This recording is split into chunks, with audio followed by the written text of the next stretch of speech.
All right, and we're live. So welcome Impact athletes and coaches and parents. This is our first Impact interview podcast. So this is going to be targeted at athletes, coaches, parents, giving insight by current professional players, professional coaches, and other people from the athletic development industry, giving insight on how to become a smarter athlete. Today, we're joined by James McPike, who is an academy coach at Wolves, who are a Premier League team in the UK. James, say hello. Hello. All right. So our first segment on our show is going to be some quick fire questions.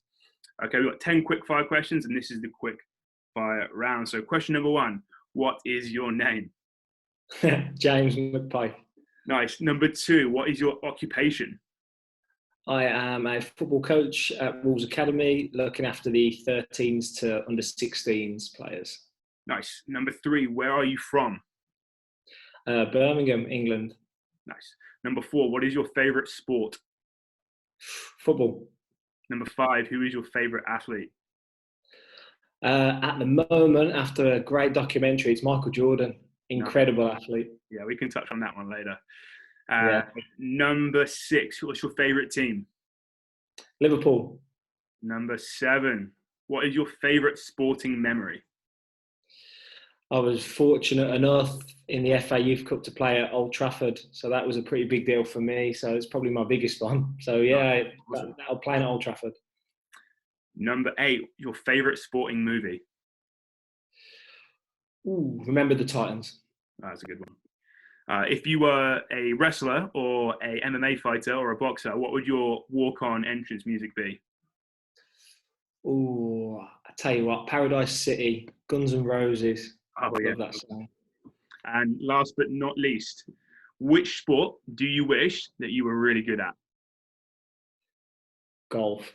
Golf, yeah, that's a good one. Yeah. Nice. I play, but I'm not very good at it. Yeah, that's a lot of us, right? Yeah. Hacking it around the course. All right, nice. So where I want to start with this interview is really taking us all the way back to the beginning. So tell us about your journey to becoming a coach. Where did it come from? How did you start? Give us the full version of how you got to where you are right now.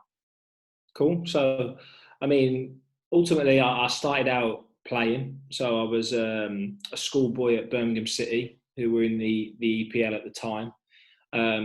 And I sort of worked my way up there from the age of 12 up to being a young professional.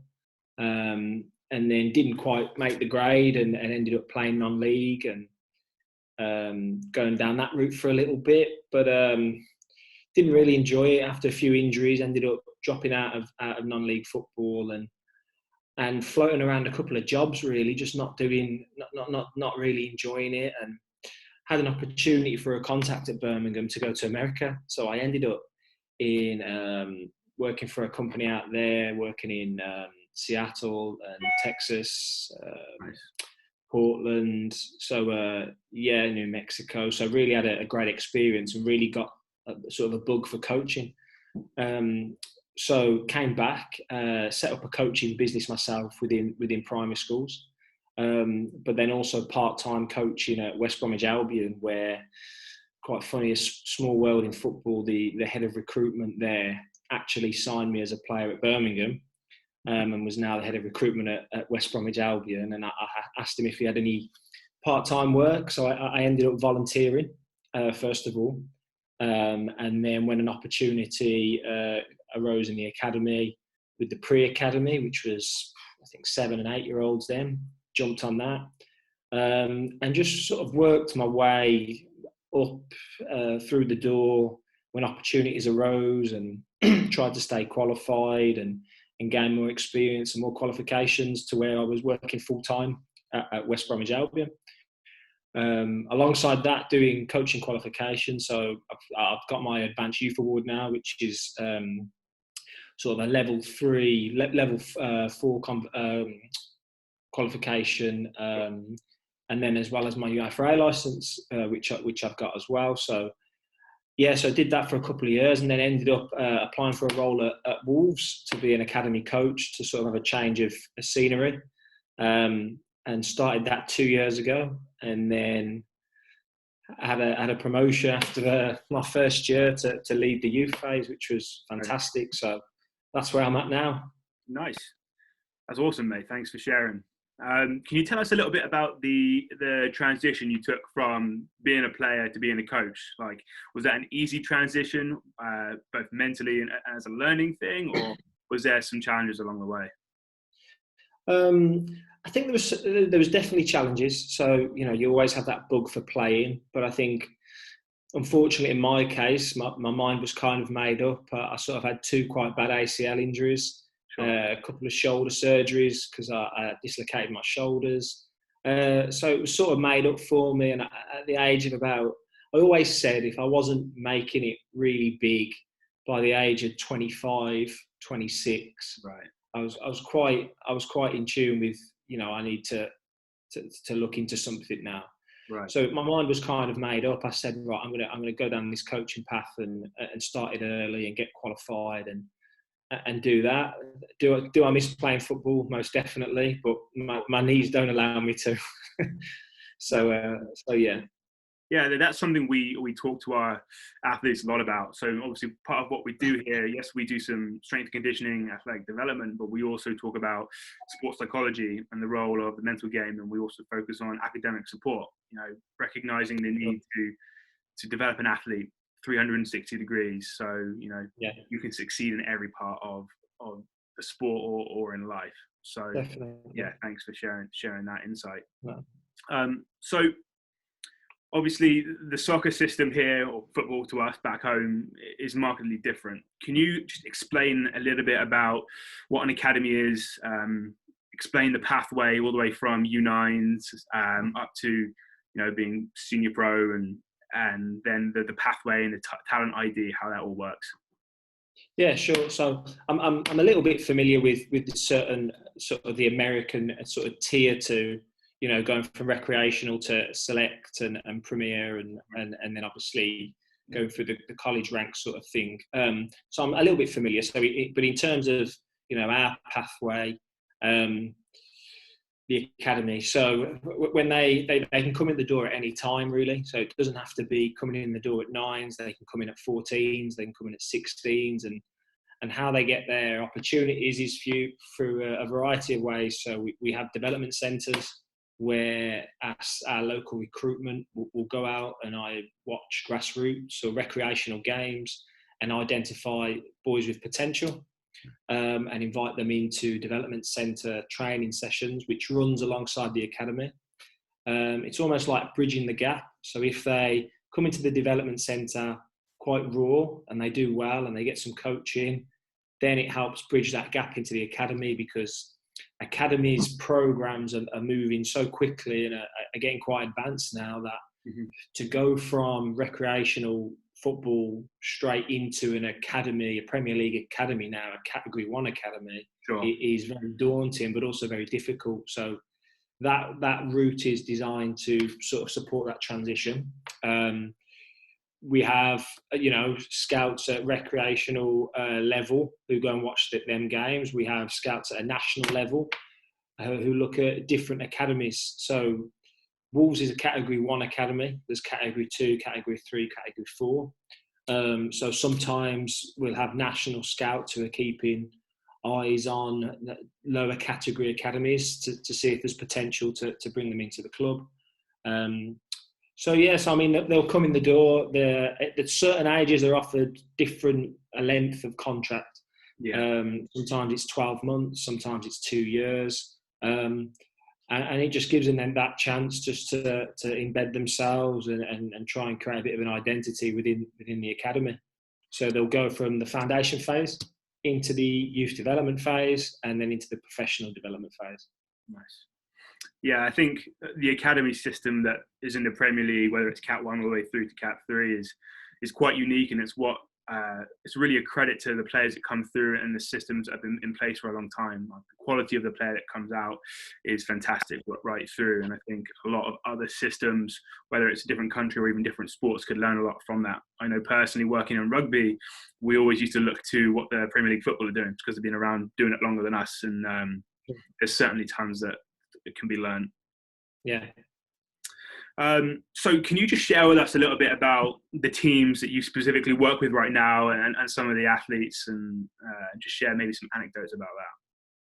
Yeah, sure. So, as I say, I'm quite uniquely placed in that I get to work with the under 13s up to the under 16s and 18s at times. So, it has a couple of benefits. I sort of get to see what the end of the phase journey looks like, Yeah. and then what the beginning needs to get there. So, I currently work with the under 14s age group, and in itself, that's a difficult group with all the other external factors of school and being a teenager and all these sorts of things that contribute to this sort of high pressure environment. So that's tough for them. But yeah, so I work with sort of a range of age groups at the minute, between 13s up to 18s. Nice. So like I said, I don't want to keep banging our drum, but our slogan as a business is developing smarter athletes. And it doesn't matter if it's soccer or basketball or whatever sport. We want to be smart in the way we train, and we also want to produce smart athletes. And we feel like the best athletes are smart, whether that's mentally, physically, or tactically. So I'd like to ask you, what do you think makes a smart athlete? What sort of qualities and behaviors do they show? It's quite interesting. It's quite a hot topic for us at the moment when we talk about developing talent and potential elite players, and to actually try and identify or give an exact this is what an elite athlete is very, very difficult. But something that we collectively come back to as staff at the club is it's always down to that psychology. So yes, they have to have the technical ability, the level of fitness, endurance, these kind of things. But ultimately, we've sort of come to the conclusion that however driven you are psychologically will depend on the level you play at, or the sustained level you play at. So we have sort of three things we're on at the moment. Is we're looking at players for their drive. We look for how they control their emotions, and then how progressive they are. And our justification of being progressive is, can they problem solve? Can they take feedback? Do they have a growth mindset, an open mindset to learn? So they're the three key things we're looking at to try and identify potential. And I say potential because obviously it's their job to try and live up to that and sort of drive themselves, but it's also our job to try and crack that and support them in them three things. Totally. I think that idea of being progressive is fascinating. And I think that's a trend that a lot of sports are seeing right now. So again, I keep drawing on rugby, but again, they're seeing it in football right now. They're trying to move players away from just sitting in a structure and being an A to B kind of guy. Like, how creative can you be? Like, when you read a defense, or like when you see a defender in front of you, like, how can you manipulate them? Like, break free from the traditional structures. Like, definitely experiment. Yeah. Yeah. That's awesome. Yeah. I mean, we have, of course, with any invasion game, you need structure. You need that framework, but to have them ones that stand out, the potentially elite players, they're the ones that have that element of creativity, that problem solving, that ability to make decisions, and I'm not having the coach on the side giving them all the answers. They can do it in motion and in action. Nice. Yeah, and this kind of lends into the next question really well, which I'll warn you is like a three-headed question. So no problem. On my sheet, the question is, like, what do you think separates the best from the rest? But to give a bit of context to that, in your system, you're quite fortunate because when I say the best from the rest, you can compare your local recreational school club player to the academy athlete, but then you can also compare your average academy athlete with someone who goes on to make it. So if you could just share what sort of distinguishes the non-academy player to the academy player, and then the academy player to the player that goes on to make it, in your opinion. Yeah, I mean, as sort of alluded to just previously, listen, they have to have the ability, the technical ability. So they have to be, working hard at their craft, their technique, their skills around football. But then ultimately, that's the biggest differentiation, is the consistency at which they can apply them skills. Can they do it on a stage? So when there's a crowd, when they're in a stadium, when the pressure's on, can they do it? Because I'm sure the athletes you work with, and I'd have seen lots of them myself, that have bags and bags of ability and skill and talent. But when it comes to that stage, that environment, which is challenging, that's where they're unable to implement them skills. So we look at, can they do it on the stage? Can they do it consistently? And then the three things I spoke about: what's their drive like? How do they control their emotions in their moments? And are they able to problem solve without coaches' support? Yeah, that's golden, James. Thank you. So I want you to think back to when you were a young footballer or in the academy, and then also to when you first started coaching to now. Like, what changes have you noticed in athletes and players coming through the system, like comparing like where they're at right now to maybe 5 years ago, maybe even 15 years ago? Yeah, I mean, it's a difficult one, really, because in terms of what's changed, I guess, a common conception is that the game is a lot more physically reliant. So it's got faster. Having attributes like speed, agility, and strength are big attributes now in the professional game, and even more so. I think, again, that ability to deal with tough environments. Players are not fazed by that. Now, whether that's a social media knock on, in terms of, they're used to being in front of the camera, they're used to uploading videos and these kinds of things, and having a sort of a social presence that, situations we might have found ourselves in 5-10 years ago where we've gone, oh, this is a bit daunting. They almost seem to be thriving in these situations now. So they have a real confidence, especially at these teenagers, to go, you know what, I've got some ability. I'm here. I'm going to show you what I'm about. I'm not intimidated. And I think that's quite a big thing. I think one of the biggest things, and this isn't a knock to my pathway at all or my journey, but the level of detail that coaches go in with individual learning plans and considerations around growth and maturation, and it's massive in the game now, whereas before it was sort of a sink or swim sort of attitude. Definitely around academy environments now, there's a lot more to consider in a development of a player. Yeah, that's brilliant. That technology piece is huge as well. Even thinking back to when I was a young player, like my only tactical development I got was watching my dad's shaky hand cam sort of footage of me playing, or watching games on TV at the weekend, and I'd sit down and watch all the games and take notes. Whereas these days, even if you're not in an academy system where the analysts have everything uploaded for you and all your highlights clipped, you can click on YouTube and go back as far as you want to and look at one player and how they play and watch that build up. So that technology piece is huge. It's a massive attribute for the kids. I was only talking about it the other day. Like, I'd love the opportunity to watch myself play, pick my game apart, see the goals I'd scored, and see where I've come to where I am now. I think that's another analysis sessions, and that kind of thing has come so far in the game as well in academies. It's a great tool for them. Yeah, I couldn't agree more. So I just want to take that last question on kind of a step further.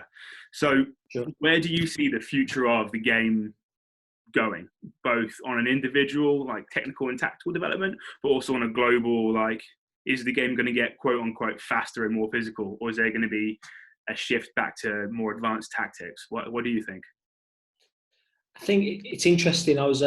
We were in a Premier League conference. I think it was yesterday morning, actually, around the youth development phase.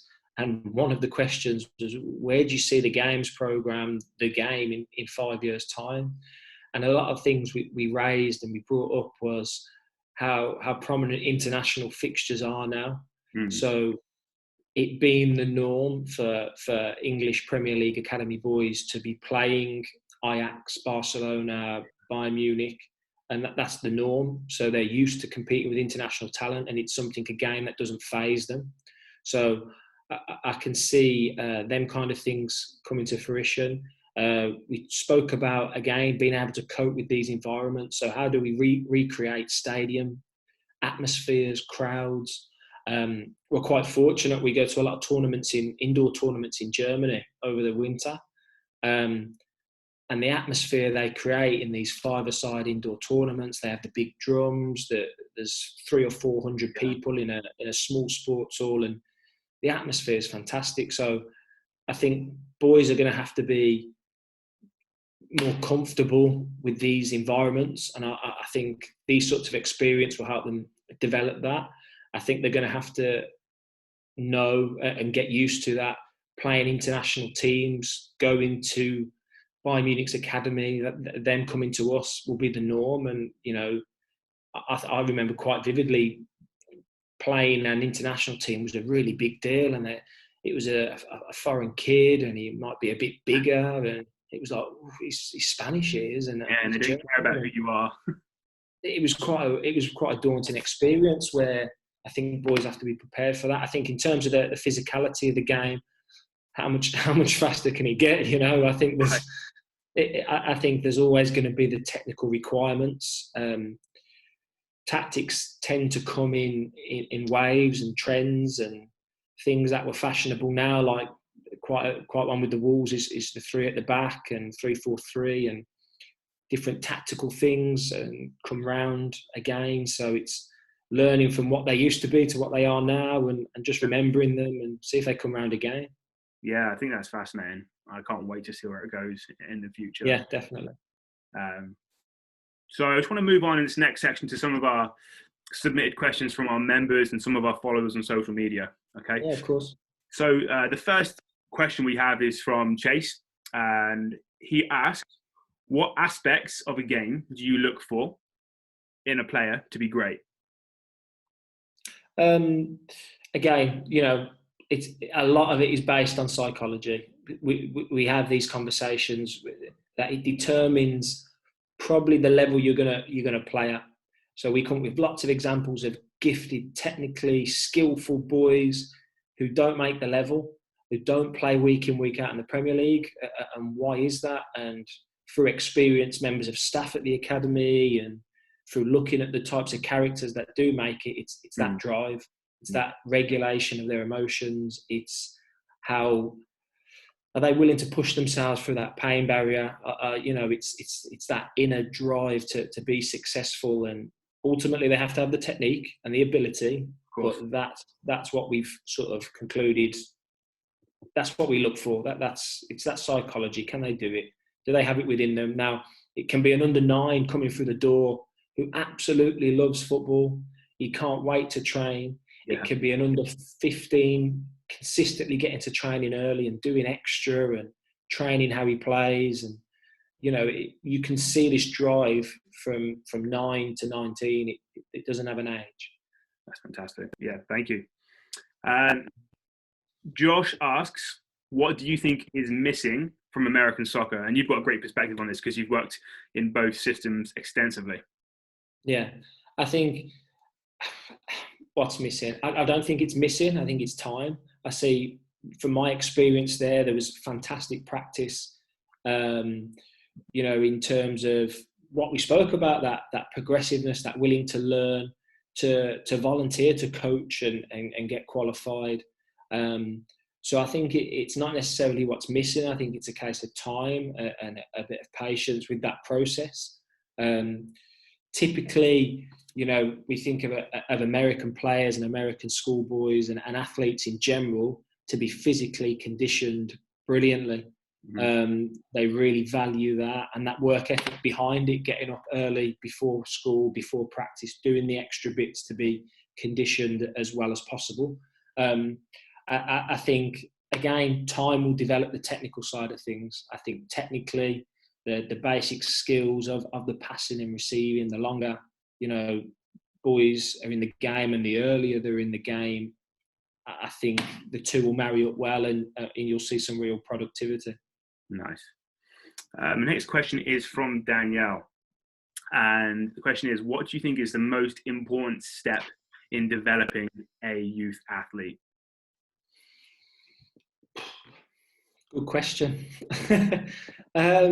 What's the most important step? I think you have to be, especially nowadays, really considerate to to that individual, especially in the youth development phase, because there's so many things that go on in their lives, not just externally. We talk about growth and maturation a lot. When players are going through growth, it's almost like their feet aren't attached to their body, and all the ability they had has now gone. And we have to be really supportive of that, and understand that these things are happening. We're fortunate that we have, similar to certain American environments, sports scientists and strength and conditioning coaches who take measurements, have the data, know when peak height velocity is kicking in, and we can sort of, soften that blow. So, a temperamental teenager doesn't completely go off the rails because they're going through growth. So I think that's the key thing is we have to be really supportive. We have to be patient. If they came into the phase, as it were, with ability, they don't just lose it. Something's happened, so we have to dig a little deeper and draw it back out. Totally. And this last user submitted question comes from my grandfather, granddad, lifelong Wolves fan. He wants to know, can you name one or a couple future Wolves stars coming out in the next 5 years? Is there anyone we should be keeping our eye on? Oof, you're gonna put me to the post. Okay. Listen, there's a lot of, again, it's potential. There's a lot of potential elite players. We've had a couple of boys break into the first team. Luke Cundle being one, Chem Campbell being another, Lewis Richards. There's lots of boys who have had a taste of it. And again, if I draw back to that mentality, that drive, they've had a taste. It's the next stage is, right, how hard are you going to drive and push yourself to go again? Yeah. So I think that there's a couple out there who have had a taste, so that they would have seen them, and I'm sure he would have seen them. But yeah, I'd hate to jinx anybody. There's been a lot of exposure, but yeah. There's a few. You'll soon see. Nice. So just before I let you go, are there any sort of resources you would suggest our athletes looking at, either on YouTube or any good books or podcasts? What are some other resources that you would recommend looking at? I think, again, this social media sort of generation, I think Twitter's a fantastic one at the moment. There's so many people who are active and sharing sessions and practice and philosophies. And I think just to be curious on that, really.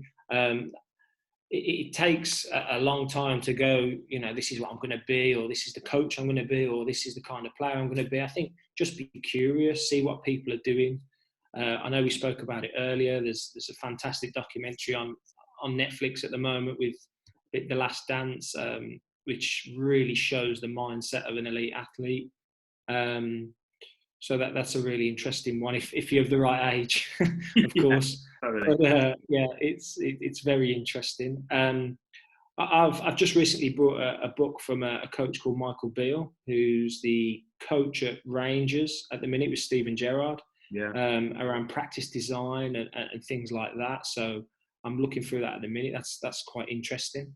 But yeah, I'd just say be curious on Twitter. If you follow me on Twitter, I share quite a lot. So I'm on that platform, and it's almost like a spider's web. You follow one, you see another one, you follow another. So it'll snowball in effect. So. Nice. All right, so James, I just want to thank you on behalf of every one of our members and people in our community and everyone here at Impact Sports Lab. Thank you for sparing our time, and I want to wish you best of luck for the rest of your season when you get started back up, and don't be a stranger, all right? No, thank you very much for having me. It's been a pleasure, and thank you. Take care, bud. See you later. Cheers. Take care. Bye-bye.